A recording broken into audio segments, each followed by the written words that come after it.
Good afternoon, everybody. First of all, allow me to welcome you on this business update session for today. We have some interesting speakers for you today, as well as some interesting content which we would like to share to you across our business, but from both Westcon as well as Comstor side. So first of all, let me introduce you the speakers from today. Of course, there's Donna Bain, our Senior Vice President of HR. We have a duo this time, for the first time, I believe, which is Hannah Broadhurst, which is Director of Global Value Propositions. So Hannah has been with us for a while already. In her new role, she is basically responsible for the delivery of globally consistent customer-centric propositions, and that includes the services business. Martin Flensburg, which has been with us for almost 2 decades, I believe, Martin. He's now performing his first business update in his role as commercial director for the team of Simon Thompson. And Martin's responsibility includes service delivery and operational excellence. And then we have, last but not least, we have Sam Paris, which is still responsible for lifecycle management, as you will recall.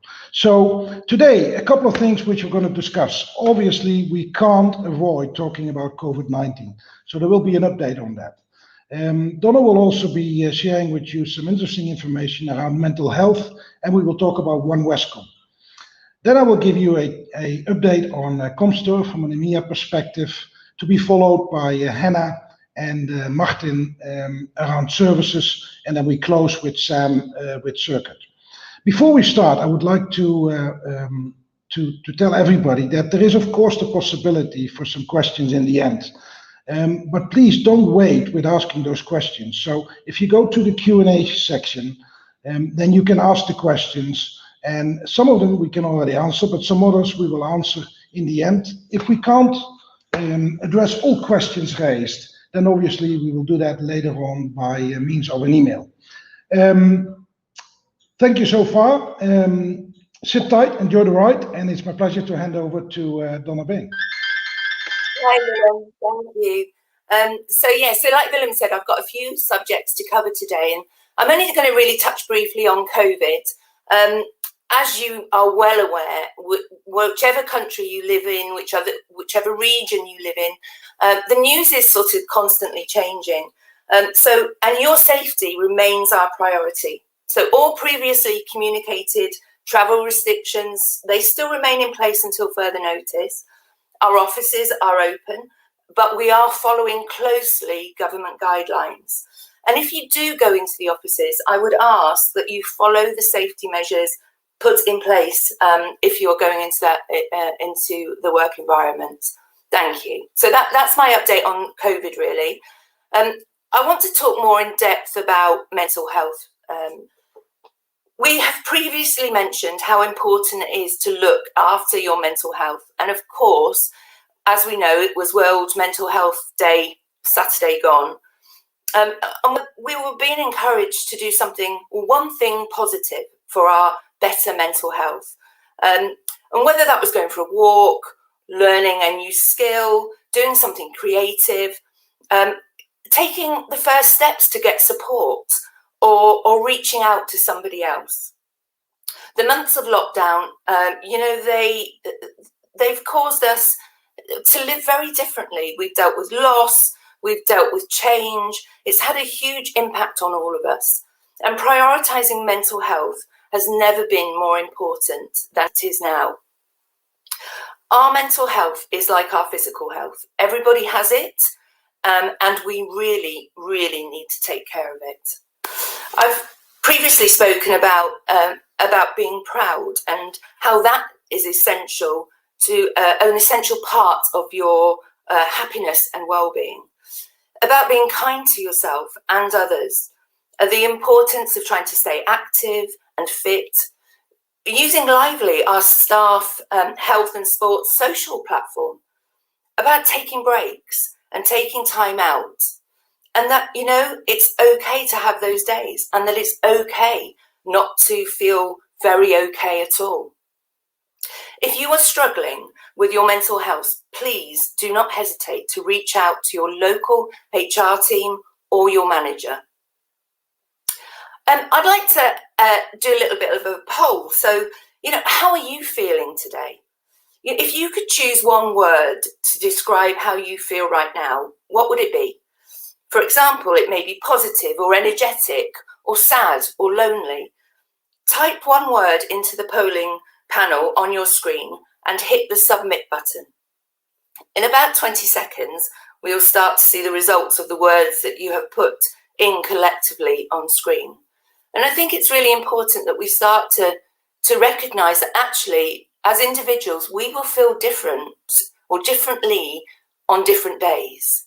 So as we can start to see those words coming in, there's a mixture of emotion. And actually, I think it's really, really important that more than anything, we really start to take care of ourselves.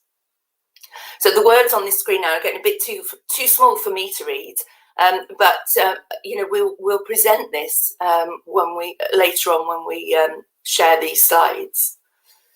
So now let's talk about going into a bit more detail about how to look after your mental health. Talking about your feelings, it's really important. We mustn't always put that brave face on things. If somebody asks you, are you okay? Then it's actually okay to say, no, I'm not. And sometimes when you do that, you start a conversation between two people or more, and actually you realise that you're not alone in this, that other people are feeling the same way. Keep active. I'm going to talk later on about one of the activities we're looking at in November. It's very important. Don't sit at your desk for 8 hours a day. I know in Europe, winter is coming, it's wet, it's cold, but it's still really, really important to keep active. Try and eat well. Try and drink sensibly. And I'm not just talking about alcohol. It could be caffeine. Try to ensure that you're eating and drinking sensibly. Eat at regular times, not just at the end of the day. Keep in touch with people. So keep in touch with your colleagues, your family, your friends. It's really important that even if you don't feel like speaking to people, you are reaching out to people. And ask for help. Take a break. We talk about taking a break constantly. Really, really important. Do something you're good at, or find something that you've never tried before. I don't like to admit it, but I've taken up knitting during during COVID. And actually, I don't know if my family are loving it, but they've all got jumpers. Accept who you are. One of the things that I've noticed a lot, if you look at Facebook, for instance, you see a snapshot in time of people's lives. And actually it can make us feel like we're not very good at what we're doing. But remember, it's okay to be you. And when you're looking at social media, that is purely a snapshot. And also, care for others. Caring for others is critical. So talking about caring for others, we're going to talk about Movember. Last year, many people participated in the Movember event. The money that we helped to raise, helped groundbreaking health projects across mental health and suicide prevention, prostate cancer, testicular cancer. This year, we want to participate again. We want to make it bigger and better, but let's first remind everyone what Movember is. Here's to the straggly ones, the lopsided ones, the first ones, the I miss my beard ones, the hey, I look good with this ones, but no way he's grown that in a week ones, the black, brown, red, and gray ones, the, that one, the itchy ones, the never forgotten ones, the ones grown by Dad, the ones grown for Dad,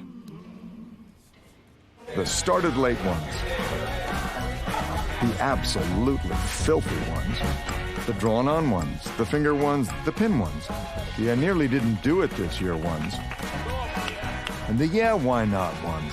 They all raise awareness, raise funds, start conversations, and save lives. Because whatever you grow will save a bro. Learn more at Movember.com. So there are lots of ways to get involved to grow a mow.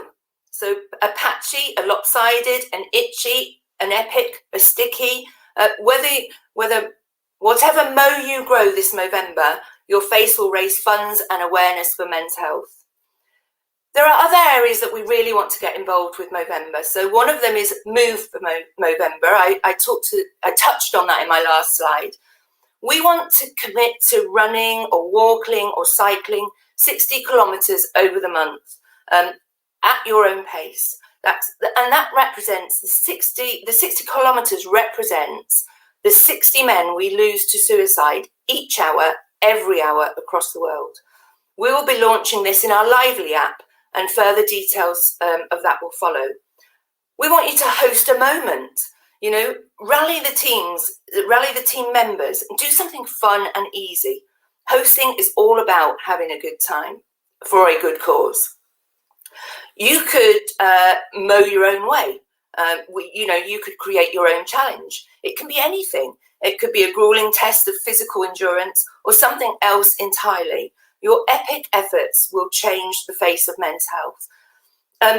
The people that took part last year know that we have set up an MS Teams sites for Movember, and that's due to go live again. We've moved that into the global Teams area, and it will be great to see your progress, and hopefully everyone will join in. Right, I'm going to remove this and it's sticky. Thank you. So the next thing I want to talk about is One Westcon. Our values are the heart of everything that we do. Our values are excellence, innovation, partnership, integrity, and empowerment. They make up our DNA. And as an equal opportunity employer, Westcon Comstore is fully committed to a policy of treating all our employees equally. We strive for a culture where our employees feel valued and can thrive at work in an inclusive environment, where everyone feels that they belong and are able to fulfill their full potential, irrespective of their backgrounds, their identity, and their circumstance.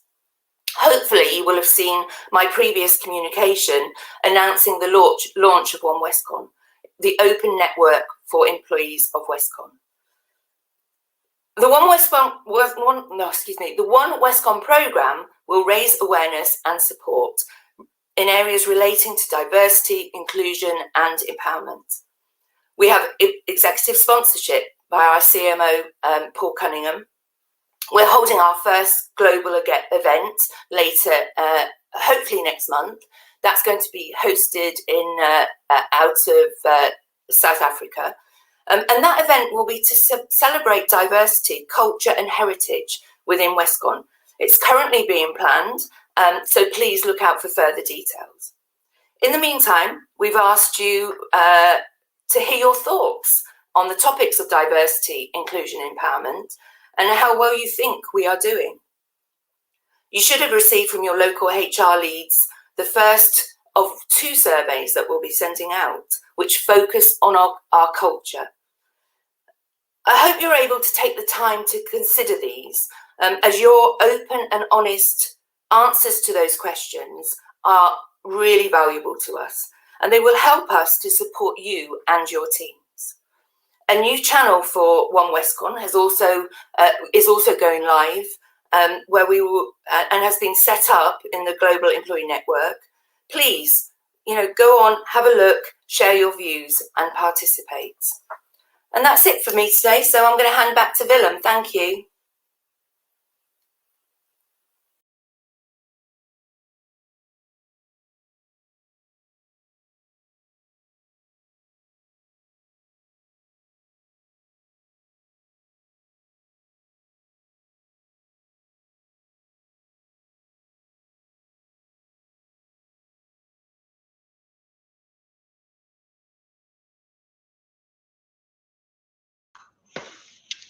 Is the sound back now? Apologies. So I'm going to give you a quick update on Comstor from an EMEA perspective. There's going to be a couple of topics which I will be discussing. I'm going to talk about the market circumstances for Cisco. We'll talk about hardware and the move towards software. Then we'll talk a little bit about the importance of Cisco Capital Solutions. We'll talk about a new initiative called Comstor Business Academy, which is all about the education of our staff. We'll talk about small business and particularly the small business guide, and we're going to close on net pricing. Please allow me to remind you that there is a possibility to ask questions in the Q&A section. So please go there if you have any questions. So what we're basically doing for the last couple of quarters, 2 quarters, I would say, is we're navigating through very difficult times. COVID-19 has had an enormous impact, not just on our personal lives, but also to the business which we're trying to fulfill in the marketplace. And that's clearly shown if you look at these graphs where you see both the 1-tier as well as the 2-tier business and the total distribution. We've basically been up until a month ago, or I would say 2 months ago, we've been on a constant decline, first by accident and COVID-19, if you look at year-over-year growth percentages. Now, the good news is that since last month, we've seen like a stabilization that the decline is flattening. In fact, this is the first month, the month of September was actually the first month where from a 2-tier perspective, we actually saw a positive growth again year over year in the marketplace.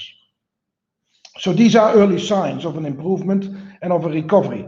Hopefully, they're gonna continue despite the fact that we see COVID-19 kind of getting bigger and the issues are starting to grow again in Europe. What is very important is that I always kept saying that for us as a business, Westcon or Comstor, even in difficult times, if we just manage to outperform our competition, right, the better position we will be in the moment the business and the market starts picking up again. And I'm very pleased to say that again, right, we're back on where we belong, that we've been outperforming both on 1-tier as well as 2-tier the market from a Cisco perspective. Next slide, please. So the second topic I'm going to address is the hardware-software split. We've been talking about this for more than a year now, that both on the Westcon side as well as on the Comstor side, you see a tendency that hardware, starting to fade away. The sales in hardware are reducing, whereas software becomes more popular. There is more desire to have monthly billing, recurring offerings, consumption models, cloud-based offerings. So, hardware moving forward is going to continue to decline, where software is going to grow. Our current estimates show us that for the Comstor business, from a Cisco perspective, it will take us approximately 4 years before we meet that point, the 50-50%. Now, obviously, situations in the marketplace can change that outlook. So, for example, the current situation where more and more people are working from home, basically a lot of companies are basically pushed in a higher speed towards that digital transformation. And that will fuel different solution sets like WebEx, like Duo, like Umbrella, like Meraki in general. And as a consequence, it could very well be true that we're going to reach that breaking point of 50-50% much quicker than the 4 years forward. Now, cloud is clearly on the rise, and we've seen a tremendous increase in cloud sales over the last 3 months. Next slide, please. Cisco Capital. In difficult circumstances, cash is becoming more of an issue. Cash is becoming an issue to our partners, especially if you realize that if you move from a traditional deal, a hardware software deal, where they would invoice everything up front and it would get paid, and now they need to start sending invoices, 36 invoices over a period of 3 years, that has a big impact on cash. But in general, the crisis in which we're all in at this moment, right, is putting a big burden on cash. And coming up with propositions from, in this case, Cisco Capital, helps us fuel business. We actually did in EMEA, we did 66 million of additional business over the last 12 months, which was fueled by Cisco leasing offerings. The most popular one is EasyLease, which is a zero-rated financing program. We envisage that also in the next quarters, right, this is becoming more and more important. So that number will continue to rise because it addresses the challenges which we see in the marketplace, and not just on a reseller level, but also at an end user level. Next slide, please. More knowledge means you're in a better position to sell. It's very difficult to sell technology if you don't really understand the technology. Now, we have a track record in both Westcon as well as Comstor that we've always spent a lot of time in educating our people. We tend to believe that our people are not just order takers, people who know a serial or a product ID code, but actually know what the product is all about. But we have to keep up doing that. Over the last 2 years, we've launched many initiatives within the Comstor world around training and education. And what this new Comstor Business Academy does is basically bundling all these various initiatives into one big program. The program starts in approximately half an hour. That's when the first training session, which is the foundation training, is going to happen. Now, this program is also helping people to get ready for black belt certification, but equally it provides additional benefit for those who already have black belt. It is very much around what we have in our portfolio and what solution to offer to a customer in what circumstances. That's what Comstor Business Academy is all about. So I invite everybody to take part in this. We have up until now more than 180 registrations for the training, but there's still open places for that, so please register for that. Next slide, please. So, small business. Now, also in the previous business update, when I was giving a small speech, I spoke about the importance of small business. This is the one and only segment within the Cisco business, which has an immense opportunity and where basically Cisco has a relatively small market share. So just before COVID, we launched a big small business investment plan, which unfortunately we had to pause. We couldn't execute upon that because it was very much based on also doing an increased amount of visits towards customers. But we used the COVID period to basically prepare better for small business. And in November, we're going to launch a small business portal. But one of the things which I would like to highlight on this call is the fact that we have developed a 35-page document or brochure, which is all about helping and explaining partners how to be more successful and, more importantly, how to be more profitable in selling into the small business market space. Now, small business for Cisco is a #1 priority. And despite the fact that COVID has caused some issues, that has not changed. So as we move towards the end of our Q3 and also in Q4, you can expect a lot more activities than what we've done over the past quarters, focused around the small business. Next slide, please. Net pricing. Now, net pricing, people within Comstor, especially in Europe, will know what I mean with net pricing. For the Westcon people, it's a little bit more difficult, but let me explain in summary. We buy Cisco equipment at standard cost, which are normally 42% discount. Net pricing is all about not buying anymore at standard cost, but buying at the agreed discounted cost. And that obviously has an enormous impact on our cash position and also our working capital. So it is very beneficial. Having said so, it is not without some negative effects as well. And we're currently investigating those negative effects and finding out how we can address those. Now, the one thing which I would like to mention today is that up until a few days ago, we were only seeing that pricing to be implemented in Europe. Now we know that also South Africa is going to be included in that move. And there's also going to be some impacts in the Middle East, which we're currently investigating. The plan is still to go live with this at the start of November, but it could be that we are forced because of some practical circumstances to delay this with a couple of weeks. If that happens, we will of course inform you all about this. But be aware that this is coming. It's going to have a positive effect in our ability to take certain pieces of business. It will not have an effect on or a negative effect on the profitability of our business. So it's all in all, it's good news. So once again, let me remind you, please go to the Q&A section and ask your questions. It's my pleasure to hand over to Martin and Hannah now. Thank you very much, Willem, and good afternoon, everyone. So before we jump into the tag team of Hannah and Martin, or the duo of Martin and Hannah, I just want to correct Willem. It's not 2 decades, it's unfortunately 3 decades I've been in the business. And this is the first time back to services since the mid-90s. So it's an exciting time. So I'm just going to share a little bit about what I've seen and what we've been doing for services and how we see services going forward. So it's no doubt that services has a potential to really be a golden nugget and play a bigger part in the Westcon Comstor business going forward.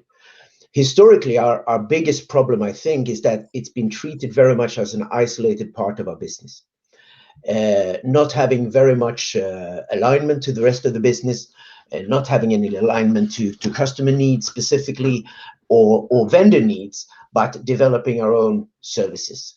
We've seen very little cross-selling opportunities, and I think that is a problem.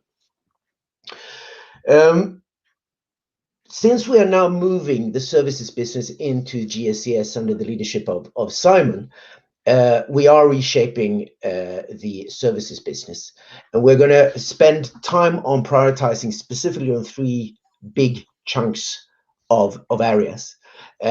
Number 1, we want to increase the relevance of services into the business, and that can be done by driving profitability. Profitability is key for us in making ourselves more relevant to the business, and that can only come from us focusing, focus, because we cannot continue to try to deliver everything for everyone. We need to make sure that we're delivering the right service at the right time in the right language to the right customers and vendors, and that is something we're working very hard on. To be able to do that, we have also reshaped the organization so that we have a much cleaner organization where there is a shorter distance between opportunity and decision and execution. And that is something that will have a big impact going forward in making us more relevant. The second focus area is to make sure that we improve the value for when it comes to services, both to our vendors, to our sales team, and to our customers. Because the bigger the value, the more likely it is that we will be able to grow our volumes. And what we're doing there is making sure that we are retraining, re-educating, and simplifying our offers so that it's easy to understand exactly where we can offer a service, what type of service, what technology, and in what language we can provide that service. And we are aligning everything we do now with the company strategy and the vendor strategy, working very close with key people in the line of business, making sure that whatever we develop is actually a fit for purpose and is something that is possible to sell. But that doesn't stop with only what we're selling. We're also looking at the process, the automation, the go-to-market models, basically to make sure that there is no difference between our services organization and the rest of the business. And finally, the third area where we are prioritizing is to execute on service opportunities that are outside of what we're currently doing. Because I think we are quite good at delivering traditional professional service and support and supply chain. But we need to expand that to really capture the opportunities that will make a difference, that will double or triple potentially our revenue in some parts of our business. Going after vendors where we are doing good business, but we don't do very much service. Or new vendors coming in like Manlo, where there is a service opportunity. And maybe even introduce totally new services like hardware replacement opportunities. Those are the kind of things that we need to do to make sure that we become relevant, add value, and also grow the total opportunity.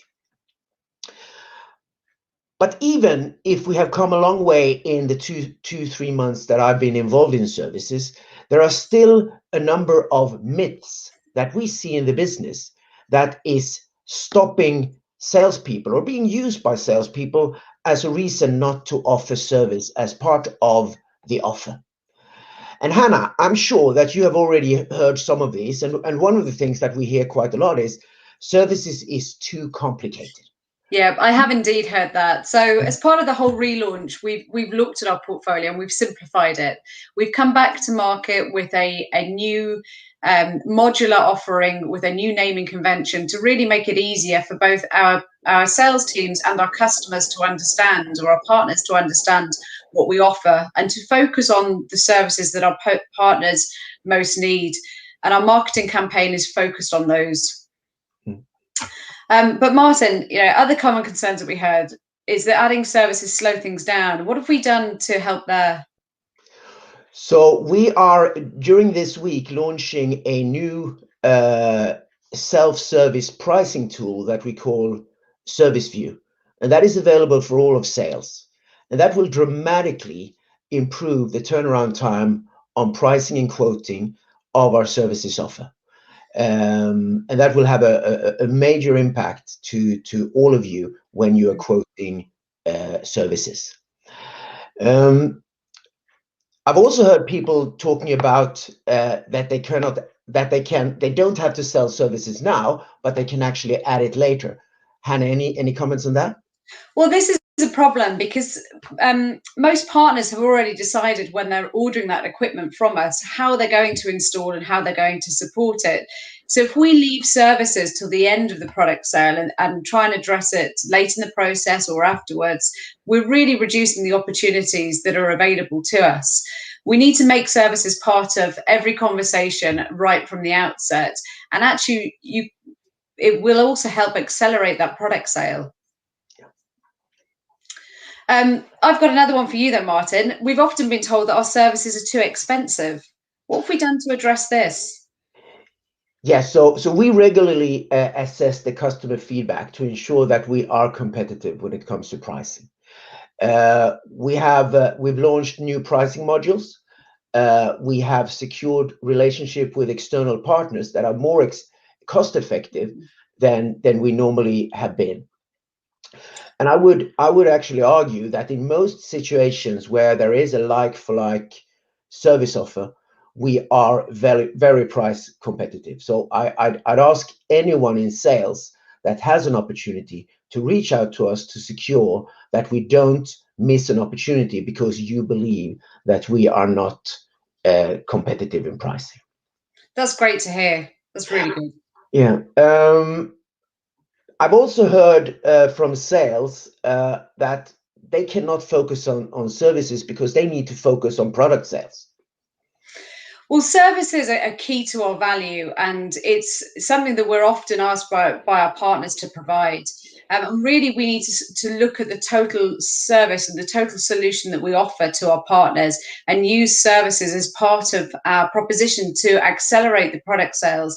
Because by installing, staging and supporting, we really can accelerate adoption of new technologies, but also increase our partners' breadth and capabilities so that they can sell more and really protect and enhance our product sales. And we've made, through the work that we've done, we've made it much, much easier for our teams to do that. But I've also, lastly, and really importantly, there's concerns in the business about our ability to deliver. And I know that this is somewhere that you've spent a lot of effort so far. So how would you address those concerns that we don't have the right resources? So I agree. This is and has been, and still in some aspect is an issue for us. But and we've spent quite a lot of effort and time to make sure that we address this problem. So what we've done primarily is that we have reshaped the professional services team to allow every country access to all of the resources they need in a wider pool of people in Europe. So I mentioned before that we've reorganized the team. So we are now building virtual teams of knowledge. But it's not stopping there. we've also signed an agreement, or we were working with third parties, not one agreement, but many agreements with third parties, allowing us and giving us access to something like 1,500 additional professional services engineers that we can use, that will not only add coverage from a geographic perspective, but also from a knowledge perspective, and it will give us extra hands and feet on the ground to actually capture more opportunities out there. And this is again something that will help us grow significantly. And this is also tied in to our service view tool, get the correct pricing from the beginning. So that really does give us the ability to deliver quickly and at scale, which is great. So I think we've addressed most of the concerns there. And certainly if anyone has others, please ask the question, please reach out to us. Hopefully people will feel much more confident about selling services now. And we've recently carried out some webinars that I think, if we're honest, we were disappointed about the attendance at them. We've been asked by the sales leadership to arrange 2 more. And hopefully from today's session, talking about some of the concerns, people will feel more confident. So I would ask everyone to look out for those sessions and attend them. But now I'd like to finish with the video that we've prepared. This is part of the relaunch package that we've put together in the marketing campaign. So I'll hand over to the video, and thanks everyone for your time.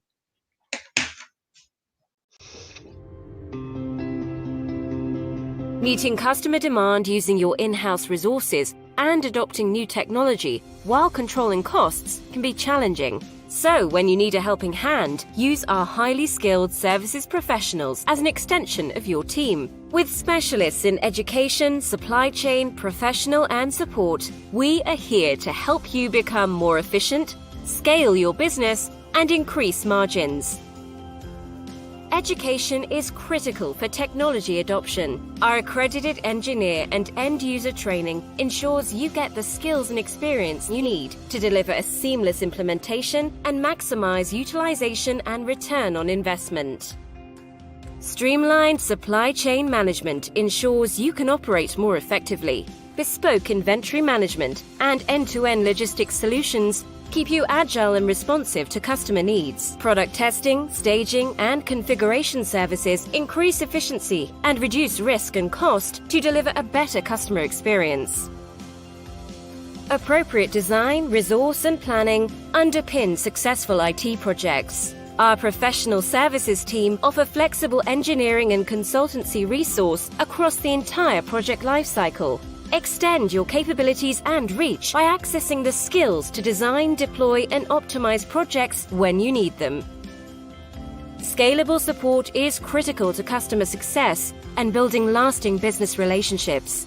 Our extensive and flexible support services manage IT infrastructure with virtual support, remote monitoring, and on-site engineering based on your business needs and technical requirements. Leverage our skills and expertise to unlock more service opportunities, deliver greater value, and build better customer relationships. Learn more at westconcomstore.com/services.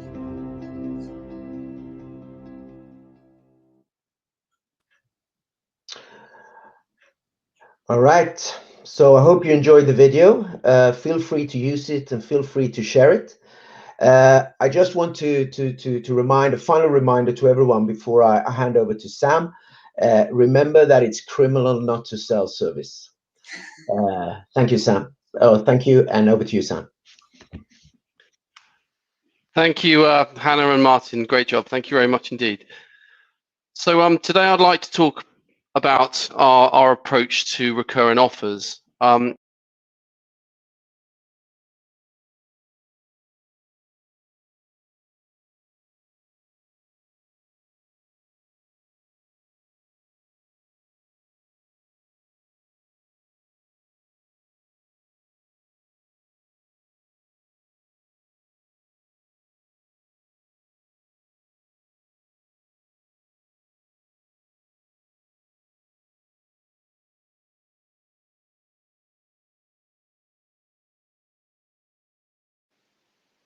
Hello, can you guys hear me?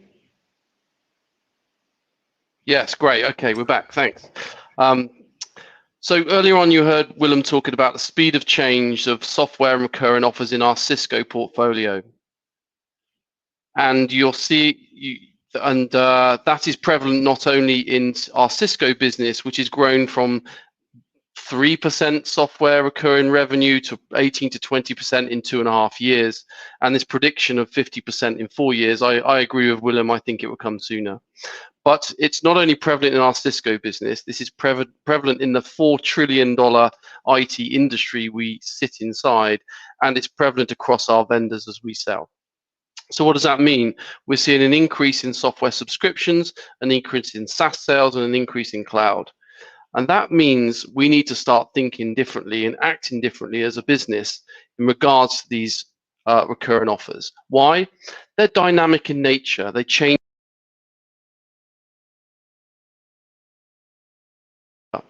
And the industry around us are changing their workflow models to ensure we stay connected to these solutions throughout their life cycle. The workflow models are changing, certainly of Cisco, Microsoft, and many organizations around us. And for us to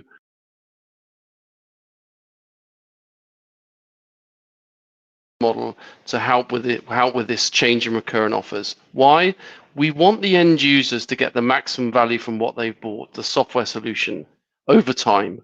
We want them to get the outcome, the business outcome from what they bought it. We want our partners to increase their profitability, to see net new income and net new leads and opportunities. Our role in this is very clear. Our role is to equip and enable partners. Equip and enable partners in terms of learning around lifecycle customer success and these changing modules and solutions. Our purchasing and billing models change, enabling partners to buy in different ways. Enterprise license agreements, periodic billing, etc. We need to help our partners so they can have the adoption conversations, the structured conversation with the end customer to ensure they're getting the value from what they bought. Having that structured conversation with the end customer about expansion opportunities, upsell, cross-sell into new and adjacent technologies, and again in tech refresh and renew. So the circuit is our framework we've built. It is something we've been working on this year, and we're now in a position where we've gone live. But let me just share a quick video to help support this conversation. Why Solution Lifecycle Management? Welcome to Circuit, our Westcon Comstore lifecycle management solution. Software is growing considerably faster than other areas of technology and demands a new way of doing business. Achieving maximum value and the desired business outcome from technology is becoming more important as the IT industry is embracing the importance of lifecycle management to drive predictable revenue streams. The process of selling technology is changing from large upfront investments to lower cost reoccurring offers of software subscriptions and value-add services. Today's customers are less focused on product features and more on how the technology will improve their business. As a result, the traditional business model of closing the deal, implementing the solution, and supporting the technology has given way to one that includes additional critical milestones. This new model is proven to drive incremental income from expansion, refresh, and renew for technology, as well as increasing customer satisfaction, loyalty, and lifetime value. We need to adapt and change our approach to ensure we align with our vendors, but more importantly, remain relevant. We have developed a lifecycle framework to enable and equip our partners by adding value and support to decrease customer churn, proactively manage renewals, and increase upsell opportunities, while the end customer gets maximum value from software solutions. For our vendors, we help them drive predictable and sustainable revenue streams. Our Circuit Lifecycle Management solution will make it easier for our teams to confidently lead partner conversations at every stage of the lifecycle. Look out for more videos as we unpack our exciting offer to market. Let's innovate and grow. Great. Hope you can hear me. So a little video there to help with the conversation around the circuit. But to help us with the circuit, we've created a tool called AMP, which is our activity management platform. Workflow is about creation of activity for individuals on over a period of time, and the AMP tool helps us with that. If you enter the AMP tool, which you can through Sales View, but only if you're given a login to AMP today, you'll be able to use the tool to see the activities set for you. So in the process we are today, we've gone live with Palo Alto, and I'll share a little bit more about that. So the Palo Alto team have been given access to this tool. When you log into the tool, it gives you information, it gives you education, it gives you leaderboard information on status of activities that have been set for individuals. Activities are set for salespeople to call customers about the software they bought. So they can help that customer, or our partners, my apologies, to talk to our end customers about adoption, expansion, and refresh of technology. So activities are logged in here. They provide us a simple guide for our salespeople to follow, and it provides follow-up information to our partners in the form of playbooks, data, and training. So again, they can learn about lifecycle and they can execute on adoption, expansion, and refresh. So that tool's live in our business now, as I mentioned, for the Palo Alto business, so which is great. It's been live 6 days, so the adoption's being taken up pretty fast. So we're very pleased at the moment. So back in June this year, we started a pilot with the circuit. We're in a partnership with Palo Alto to help us test the model, test if it works, test if the conversations with our partners actually make sense. You know, is our job to enable and equip partners with data, playbooks, and support so they can have a conversation? It was very successful. We had over, in the Middle East, we had over 40 partner conversations with over 70 different conversations around tech refresh, adoption, and expansion. The team, through that process of about 3 weeks, managed to build a net new pipeline of over $2 million from upsell and tech refresh opportunity, and the feedback from the partners was compelling, as you can see here. Which Sheetal, call out to Sheetal and the team in the Middle East for executing well, and it's now a part of their day-to-day business, the circuit process. The AMP tool's helping them now with the creation of the activities. So as I mentioned before, we've gone live with Palo Alto in our Q3. We've loaded AMP with over 510 activities for 71 Palo Alto people across, Palo Alto team members of ours across the EMEA region. And the first step for them was to complete a 30-minute training. So we can see over now 30 people of the 71 Palo Alto team have kindly completed the training, which helps them with how to position and use the AMP, and obviously position circuit into the market. So quite an exciting time for us. We're obviously in conversations with other vendor teams about expanding on this, but they will come in subsequent quarters as we create the templates for onboarding new vendors into this program. So very exciting time for us. If you have any more questions, please contact me. Feel free to ask questions in the comment bar, but obviously outside of this, please feel free to contact me or my team. So yeah, with that said, back over to you, Willem.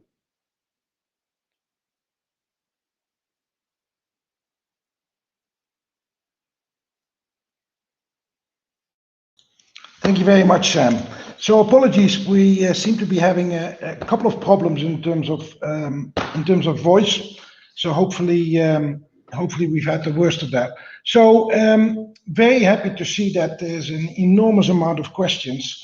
There's probably too many for us to actually answer on this call, but I am going to do my best to take the most interesting ones for everybody out. And then we will communicate the answers to the other questions after this call. So let me start with Donna. Donna, there's two questions for you. One is I can see that we're doing this for Movember. However, yeah, there hasn't been any awareness within the company for breast cancer this month. Right. So and because breast cancer is, we look at October for that. We as a company look at mental health awareness during October. And Movember gives us a month to look at all types of health issues for men. So in March of next year, when it's International Women's Day, we're going to take the month to look at women's health issues as well. So then hopefully that will be covered. Thank you. Donna, another question. is about the Jerusalem challenge. It's fun. We move, and all over the world, people are doing since Corona started to affect us all. We could do a Western Jerusalem challenge. Do you know what that is, Willem? But I agree. I think it's great fun. And we were only, Robin Newell and I were only talking about it yesterday. So watch this space. Okay. Thank you. Hannah and Martin, is there a new org chart available for the service organization? There is. We just need to find a way how to share it with everyone. If there is anyone that needs it urgently, I can send it over. Just ping me an email. Otherwise, it will come. It will be distributed in some way. I don't know how exactly yet. We can use the SharePoint. We have a dedicated SharePoint for services, so we can add it to there. There's lots of resources. So we'll either send an email or a link to people so they can access it. But I'd encourage everyone to look at the SharePoint. Lots of material. We'll add the org chart. Yep, perfect. Thank you. So, staying in the services area, question is, how can we fulfill our 10% weighted professional services target when almost the whole professional service desk team in Germany has left the company? Will these resources be replaced? So very simple answer, yes. The VMs are approved and there is a recruitment process in place. Not all of them are filled yet, as the question clearly states. We are also looking at how we can cross-train or move people around, because we do understand there is a big demand in Comstor Germany. So we're doing this as fast as we possibly can. We're not downsizing in that area because it's a good opportunity for us. Hannah, over the last year, we've launched multiple good initiatives such as ServiceNow and Circle. How do we, sorry, not Hannah, Sam, how do we make sure our partners are also up to date, such as in our corporate presentations?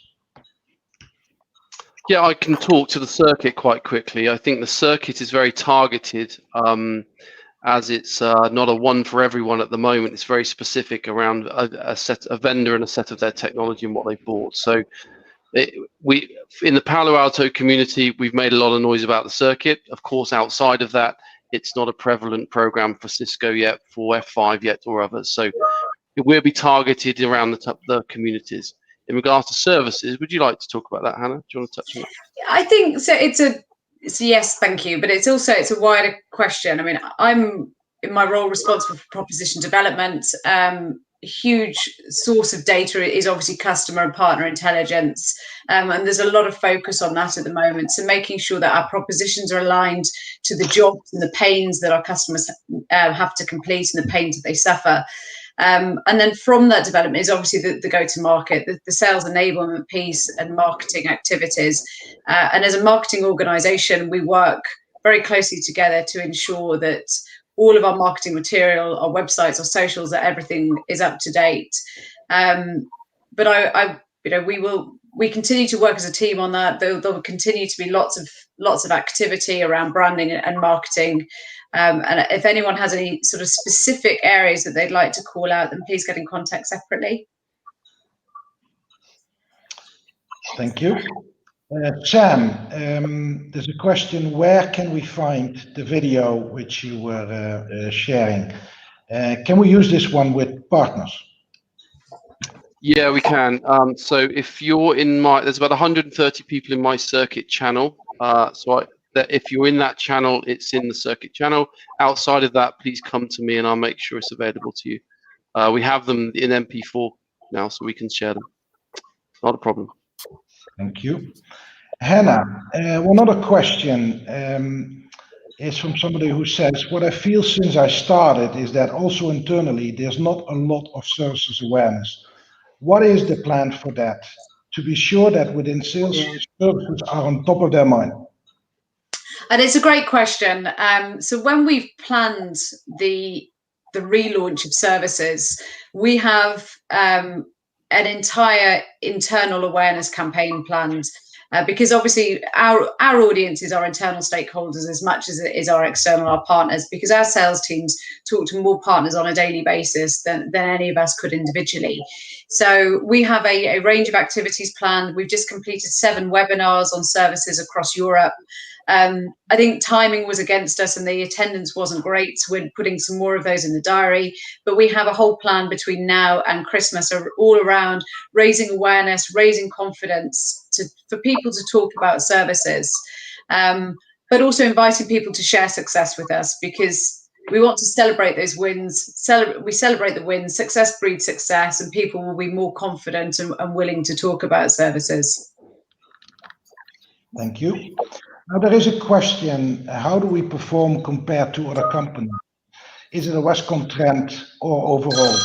So when we look at the performance of our business over the last quarters, Westcon has clearly, on most vendors, grown its business quicker than competition. They've done a tremendous job.